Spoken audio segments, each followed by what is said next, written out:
Hai teman-teman, kali ini kita akan menyimak sejarah rempah di Kepulauan Banda yang terletak di Provinsi Maluku. Rempah-rempah yang tumbuh dan ditanam di Nusantara selama berabad-abad silam telah menjadi daya tarik bagi bangsa-bangsa asing untuk datang. Salah satu wilayah penghasil rempah terbesar di timur Indonesia adalah Kepulauan Banda. Kepulauan Banda adalah wilayah penghasil buah pala terbesar dan terbaik di dunia. Sejak abad ke-13, pala telah dibudidayakan oleh masyarakat Banda. Kemajuan perkembangan perdagangan pala pada abad ke-15 membuat Banda semakin ramai dikunjungi oleh orang-orang asing dan perlahan menguatkan Banda sebagai pelabuhan rempah yang ramai.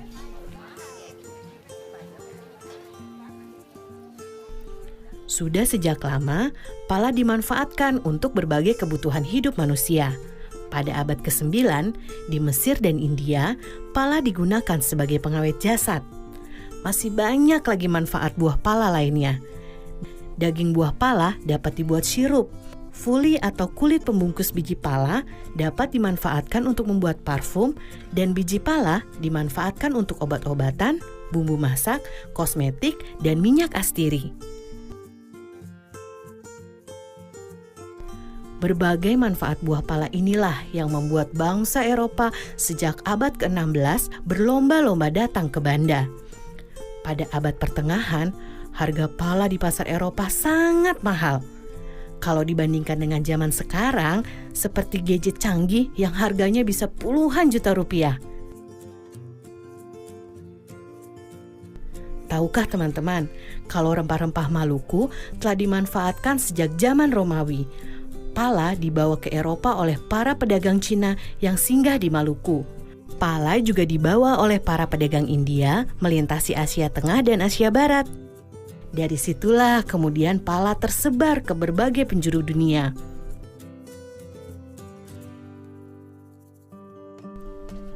Selama puluhan tahun, bangsa Eropa berlayar mengelilingi dunia mencari sumber rempah-rempah. Bangsa Portugis menjadi yang pertama kali mendarat di Banda pada tahun 1512.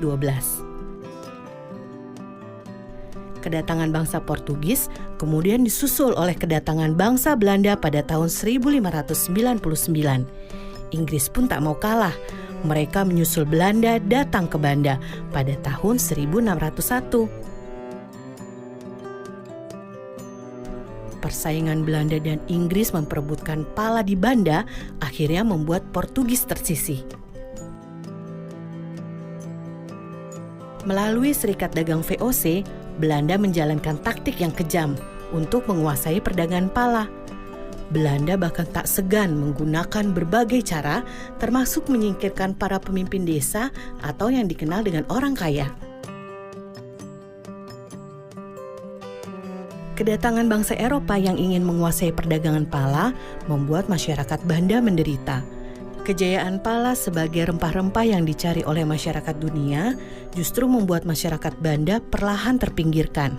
Pada abad ke-19, setelah Inggris berhasil merebut Pulau Rune dari tangan Belanda, Inggris kemudian membawa pohon pala keluar dari Banda dan mulai menanamnya di Sumatera dan Malaysia. Sejak saat itu, monopoli perdagangan pala dunia yang dikuasai oleh VOC pun runtuh. Nah teman-teman, kini pala dapat kita peroleh dengan mudah di seluruh Indonesia.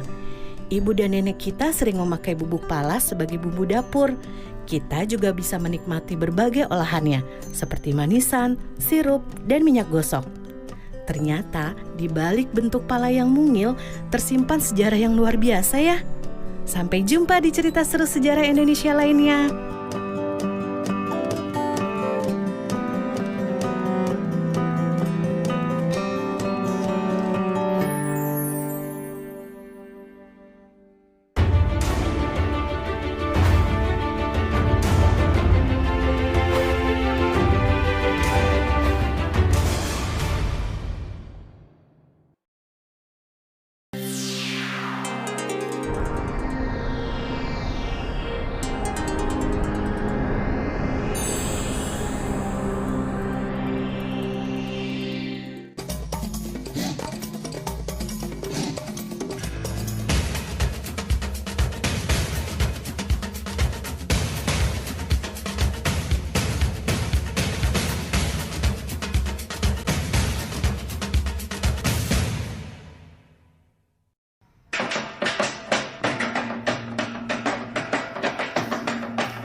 Sobat Pelangi. Berjumpa kembali dalam program kesayangan kita, Pelangi Nusantara.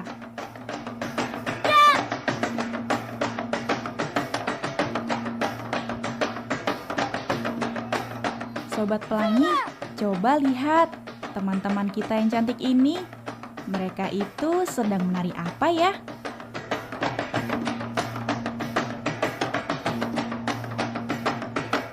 Oh, tari soya-soya.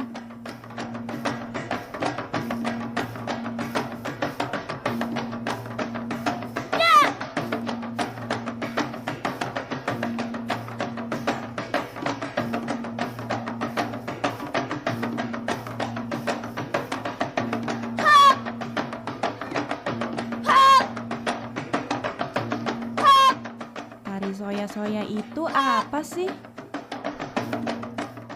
Adik-adik, tarian soya-soya itu adalah tarian perang ya yang menceritakan tentang peperangan ya, kemarahan masyarakat Maluku Utara.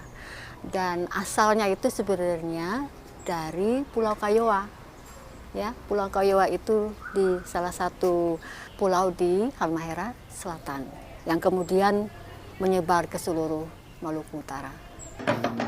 Oh, ternyata tari soya-soya itu berasal dari Maluku Utara.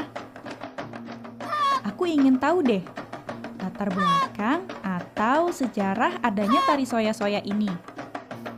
Waktu itu terciptanya itu secara spontan sebenarnya ya adik-adik. Pada saat masyarakat atau yang di sana di daerah Maluku Utara itu disebut dengan Balakusu Sekano-Kano. Ya, Balakusu Sekano-Kano itu artinya rakyat yang merasa marah mengetahui bahwa Sultan Babullah diculik kemudian dibunuh. Seperti itu sampai terciptanya tarian tersebut gitu. Sobat Pelangi, perhatikan deh pakaian dan tata rias wajah mereka. Keren ya. Kalian mau tahu tidak bagaimana mereka merias wajah dan tata cara mengenakan kostum untuk tarian soya-soya ini? Kalau aku sih mau tahu banget. Kita simak penjelasan berikut ini. Untuk kostum soya-soya, ini dari setelan seperti kemeja dan celana panjang. Kemudian ada selempang kiri kanan, ya, warna merah atau kuning. Kemudian rok. Nah, rok ini adik-adik berwarna 4 aja, ya. Topi itu kita namakan toala lipat, ya. Tidak ada ornamen lain kecuali ngana-ngana di sebelah kanan. Dan salawaku yang kita pakai di kiri itu menggambarkan seperti ornamen untuk perang ya waktu saat itu. Jadi tarian soya-soya karena laki-laki semua, kita tidak memakai make up. Di tarian soya-soya ini ada sekitar 12 gerakan dasar ya. Nah, tapi sampai sekarang itu kita belum ada namanya. Dari gerakan 1 sampai gerakan 12. Tapi setiap pergantian gerakan tadi sudah ada namanya, yaitu namanya saya. Ya, jadi setiap pergantian dari gerakan 1 ke gerakan berikutnya itu kita namakan saya. Dan salah satu gerakan yang kita sebut suba, yaitu pada saat kita hormat, ya, kita duduk, kemudian kita hormat itu menggambarkan kita menghormati. Jadi cerita dari setiap gerakan itu ada ceritanya. Salah satunya itu kita suba, itu menggambarkan kita suba atau hormat atas jenazah yang sudah ditemukan tadi, jenazah dari Sultan Babullah tadi. Jadi kostum adik-adik yang digunakan untuk penari soya-soya ini sangat unik ya. Kita adaptasi dari bangsa kolonial dulu rupanya ya. Jadi ada atasan setelan putih-putih dasarnya dan memakai rok. Jadi penarinya semua laki-laki, tetapi kostumnya ada memakai rok ya.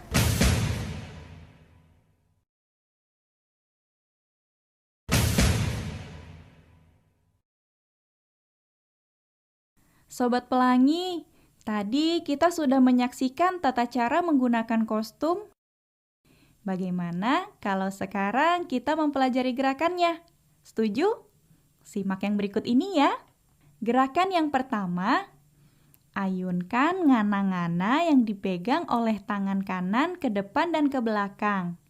Nah, salawaku yang ada di tangan kiri digerakkan, diayun ke kanan dan ke kiri. Seperti ini. Tu, wa, ga, 4, 5, 6, 7, 8. Sementara kaki kiri diangkat dan diayun ke depan dan ke belakang. Ya, seperti ini. Tu, wa, ga, 4, 5, 6, 7, 8. Selanjutnya, gerakan soya, yaitu gerakan penyambung dari gerakan sebelumnya ke gerakan selanjutnya. Caranya, posisi badan menghadap ke kanan, kaki kiri diangkat, lalu digerakkan mengayun ke depan, lalu ngana-ngana diayun ke depan. Gerakan berikutnya, kaki kanan melangkah ke samping kiri sebanyak 2 kali. Ngana-ngana diayun ke atas sebanyak 2 kali juga. Lalu, posisi badan menghadap ke arah kanan. Gerakan kaki dan tangan sama seperti sebelumnya. Seperti ini. Tu, wa, ga, 4, 5, 6, 7, 8. Gerakan selanjutnya. Posisi badan menghadap ke depan sedikit membungkuk. Kaki kiri diayun ke belakang dan ngana-ngana diayun ke depan. Salawaku menghadap ke atas di bawah ngana-ngana. Lalu ganti kaki kanan yang digerakkan ke belakang. Ngana-ngana diayun di atas salawaku. Lalu salawaku diputar menghadap ke bawah. Seperti ini. Gerakan selanjutnya. Posisi badan menghadap ke depan, kaki kanan menyilang ke kiri, ganti, kaki kiri menyilang ke kanan, ngana-ngana diayun 1 kali, maju ke depan dengan kaki menyilang sebanyak 3 kali hitungan.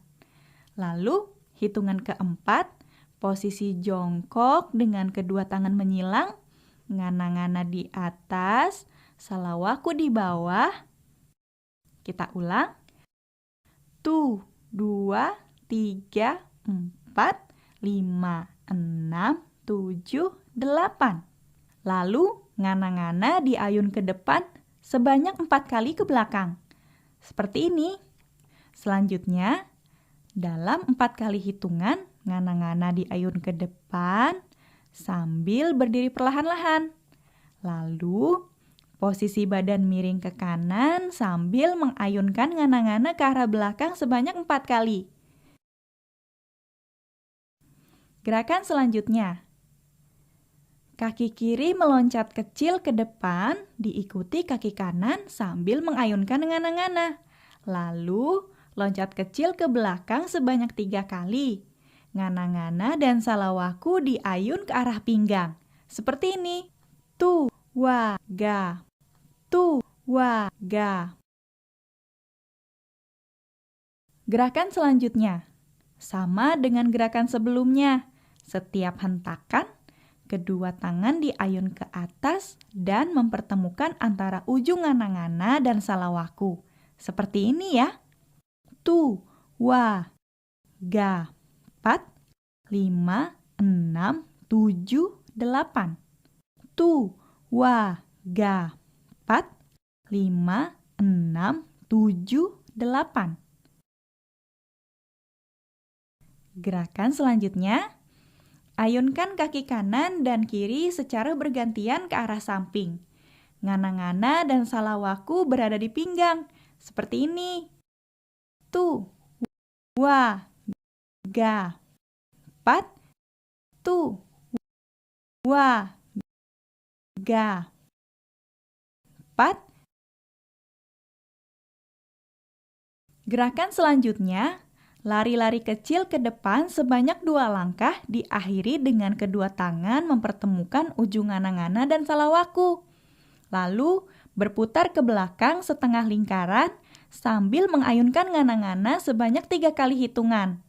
Hitungan keempat, badan menghadap ke depan sambil terus meloncat, maju, mundur sebanyak 4 kali hitungan. Seperti ini. Tu, wa, ga.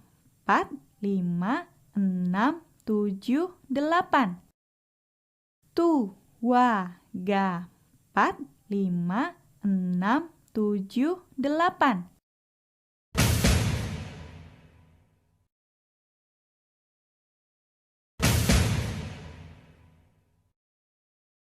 Gerakan selanjutnya. Maju ke depan 2 langkah, ngana-ngana diayunkan ke tengah atas salawaku, lalu berputar ke belakang sambil mengayunkan ngana-ngana ke samping atas.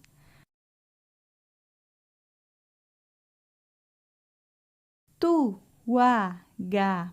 4, 5, 6, 7, 8. Tu, wa, ga. 4, 5, 6, 7, 8. Gerakan selanjutnya. Kaki loncat ke depan dan ke belakang. Diikuti dengan ngana-ngana dan salawaku diayun ke depan dan ke belakang. Lalu balik kanan, loncat kecil dengan 4 kali hitungan. Seperti ini.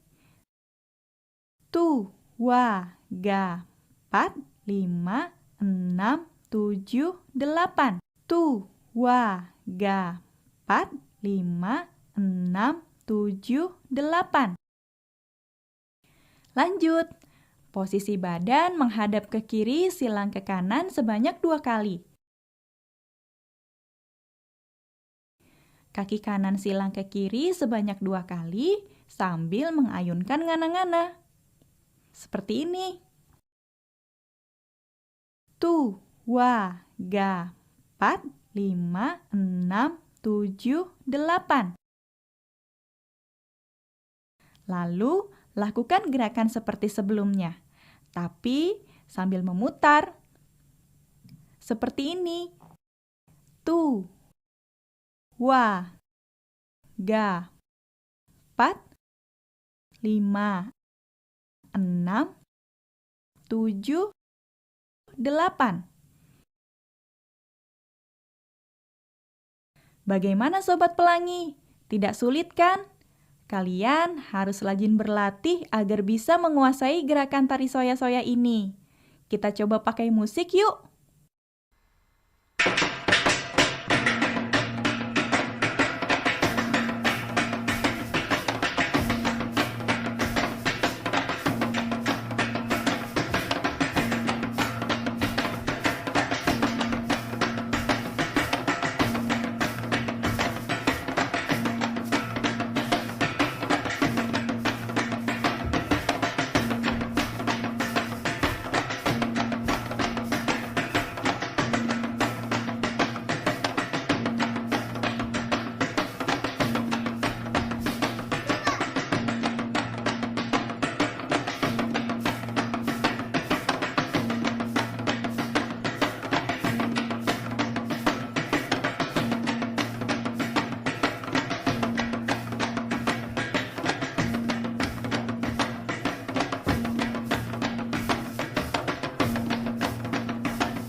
Nah, Sobat Pelangi, demikian program Pelangi Nusantara kali ini.